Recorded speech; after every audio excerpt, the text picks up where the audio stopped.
Hello hi namaste welcome to Shashi TV. నేను Bhanu Mekala. Congress party Teenmaar Mallanna MLC Teenmaar మల్లన్నని suspend చేసింది. ఇది అందరూ ఊహించిన విధంగానే జరిగింది. సో అందరూ ఊహించారు కాంగ్రెస్ పార్టీ తీన్మార్ మల్లన్న పైన తప్పకుండా క్రమశిక్షణా చర్యలు అయితే తీసుకుంటుందని చెప్పి అందరూ ఊహించారు. ఎందుకంటే ఉన్నట్టుండి కాంగ్రెస్ పార్టీ నుండి తీన్మార్ మల్లన్నను సస్పెండ్ చేయడానికి కారణాలు కొత్తగా నేను చెప్పేదైతే ఏమీ లేదు. మీ అందరికీ తెలుసు. ఎందుకంటే ఆయన స్వపక్షంలో ఉండి విపక్షంలాగా మాట్లాడుతున్నాడు. బీసీ కులగణన సర్వేలో అంతా తప్పుడు లెక్కలు ప్రభుత్వం చూపించిందని చెప్పి ఆయన బీసీ నినాదాన్ని పైకెత్తుకొని, బీసీ నినాదాన్ని భుజాన వేసుకొని తీన్మార్ మల్లన్న సభలు పెట్టటం, క్యూ న్యూస్ వేదికగా కూడా ఆయన మాట్లాడటం మనందరికీ తెలిసినటువంటి విషయమే. సో ఈ విషయమై ఇందాక గత కొంత time back Teenmar Mallanna Congress party అధిష్టానం సస్పెండ్ చేసింది. TPCC committee Telangana Pradesh Congress committee doctor G Chinnareddy, former minister and chairman of DAC.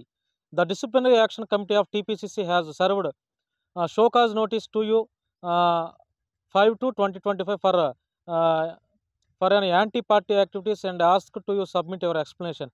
అంటే తీన్మార్ మల్లన్నకి 5వ తేదీ 2వ నెల 2025 షోకాజ్ నోటీస్ అనేది కాంగ్రెస్ పార్టీ అధిష్టానం జారీ చేసింది.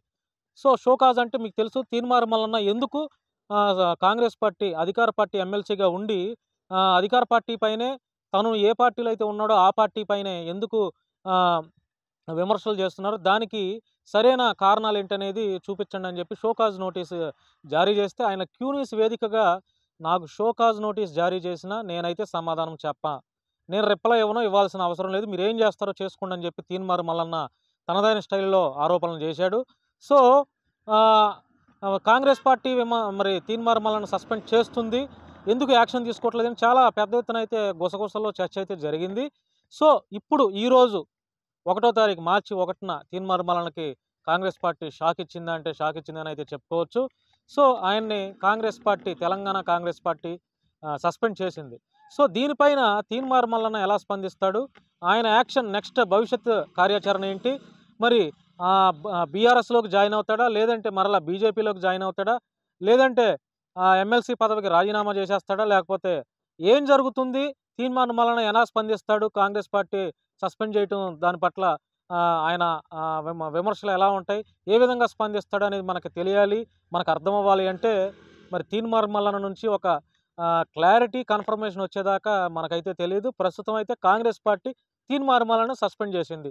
సో తీన్మార్ మల్లన్న అనుచరులు అవ్వచ్చు, ఆయన అభిమానించే బీసీ లీడర్స్ అవ్వచ్చు, ఎలా స్పందిస్తారు, ముఖ్యంగా ఎమ్మెల్సీ తీన్మార్ మల్లన్న ఎలా రియాక్ట్ అవుతారనేది మనం ఆయన నుంచి సరైన క్లారిటీ విత్ కన్ఫర్మేషన్, సరైన ఒక డెసిషన్ వస్తే కానీ మనకి తెలీదు ఆయన భవిష్యత్ కార్యాచరణ ఏంటి అనేది. సో తీన్మార్ మల్లన్న గురించి మీ యొక్క అభిప్రాయాన్ని కామెంట్ రూపంలో తెలియజేయండి.